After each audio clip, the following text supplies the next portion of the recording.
Hello, welcome. I'm artist Lisa Christensen with Watercolor Cards, and if you have been wondering what liquid watercolor is, look no further. I am using liquid watercolor in these cards that are just so fun to paint, and I'll be showing you some tips and tricks along the way to use while using liquid watercolor. I also have a bonus video of an all over kind of pine, just fun little video. So I start with the Seasonal Sprigs by Tailored Expressions, and I'm going to use a couple of those sentiments. I cut my paper down to 4 by 5.5 or 4 1/4 by 5.5 to fit on an A2 card. I'm using a Misti with my archival ink, Oreo Ink. Placing that on the Misti and stamping. I want to make sure that the stamp is positioned just perfect. So it does take me a little bit of time to figure out exactly how I want to place it on my Misti, but once I do, I can stamp 3 card panels really fast and just change out the sentiment. Once I have the Misti all set up, I change out the sentiments and I am doing Merry Christmas and Season's Greetings. I think both of them work really well for this, and I've even done Let Heaven and Nature Sing, and that's really pretty too. I give that to a church member who plays the piano for our congregation. Alright, get that stamped and well inked up, and I'm ready to go, and I'll be ready to work on my watercoloring. I personally like to use liquid watercolor and to swatch out my liquid watercolors, so you'll see me do some swatching. And this, what I love about liquid watercolor is it takes the guesswork out of the water to pigment ratio. It's already watery, so you can get like a really beautiful thick wash, or you can add water to make it lighter. And so the first one was cilantro. This one is sweet basil, and they're all from Tailored Expressions. I love that they're in like little bottles. You can get bigger bottles of liquid watercolor from like art supply stores. Usually they come in 6. You get like a warm and a cool primary colors in 6 colors. So I like this where like the guesswork is done. You don't really have to mix them. They're convenience colors. And so I'm just going to go through and I'm going to swatch all my greens and all my reds, just so I get an idea of what reds I like. And I will add just a tiny bit of the, like a bead of watercolor, and then I'll take my wet damp brush and just kind of paint a swatch. And I'll do that for the reds and the greens. And not all liquid watercolor is created equally because of the pigment, the ink. The ink and the pigment together makes for a really fun swatch time. You just never know. Anyways, I'm going to let some music play and you can just watch me swatch my colors, and then we'll get to painting.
Start with some shimmery watercolor, and this is beautiful. I really love the shimmery watercolor, and I am going to add some straight to the panel, straight to the card panel, and I then will have it sprayed. I will spray it down just like that with my water.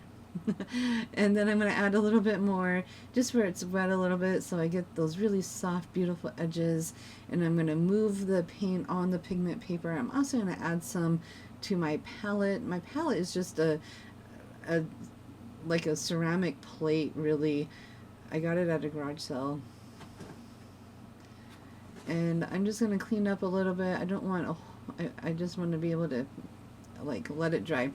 Alright, for the second one, I'm going to wet the whole thing down, and then I'm going to add liquid watercolor all around the swig, and just kind of let it play, and then I'm going to call that done. And I'll also kind of play around with my edges, and wherever I don't want a lot of the shimmery stuff, I just kind of clean it up. It does have kind of this like old gold look to it, which really kind of makes it prettier. I don't know if that was part of it or not, but it does give a bit of a goldish tint to it. And then for this one is the same way. I'm going to spray it first just like I did the first time, but what I'm going to do now is I'm just spreading water around to make it look like there's no hard edges. Now I'm going to take some of that cilantro green, and I'm just going to splatter it all over, and I'm going to even get it into the lines. I just want it to look like a really fun little background, really, like as if you would see it in nature. So, and then I'll let that dry. Once it's dried,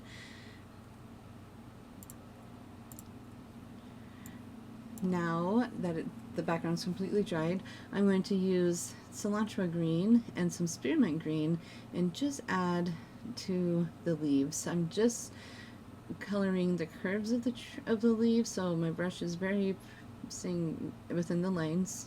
That's called craftsmanship. And I'm just adding the cilantro with the spearmint. Those two colors together really make for really pretty watercolors for this one, for this green.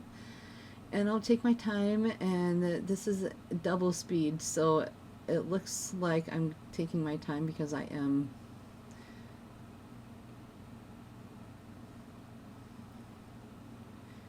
And I just go with the curves of the leaves, and I am pushing and pulling my values, meaning I'm adding a darker green to some and a lighter green to others, and I'm adding that spearmint to like the base of the leaf, wherever I feel like it needs a darker and lighter color. And that is it, really. For the berries, I will be doing the same thing, but with two different reds. I have the lollipop and the guava, and those two together will neutralize the red, so it's not so pinky and it's not so orange, and it makes for a really pretty red. And I'm just going to go in and color some of them all and some of them half. It just depends on how much pigment I have at the brush. And then I'll go back in and shade the ones that have a lot of pigment. And again, I'm taking my time, and I'm just spending this time to color. I'm not, I love coloring. It's a stress reliever for me. So really this is fun. I just put on some music and just paint. And there you go. We're done with that card, and it's so traditional and so pretty. And I just love the simplicity of this card. I will go back in and just add a little bit of shadow to the berries just to give it some dimension. Sometimes we need that in the berries. They don't look so flat anymore with a little bit of that shading. And now it's done. Now it's looking really good. And keep going, and it's done. Next up is our second background with all the colors, with the green. And the nice thing about this is that the green and the reds, the green is so light that it really doesn't matter. But for this one I'm using sweet basil because that's what I used on the background. And I'm just going to, once you kind of paint over it, this is like basically a glazing technique. You don't really see the background as much, and it's just a lovely way to paint. But I'm doing the same thing as I did with the first card, so I'm going to play some music and let you just enjoy the process.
Those cards turned out lovely. So bonus video time, I had extra liquid watercolor on my palette and I didn't want to really have it go to waste, so I decided to just record myself painting an all over pattern.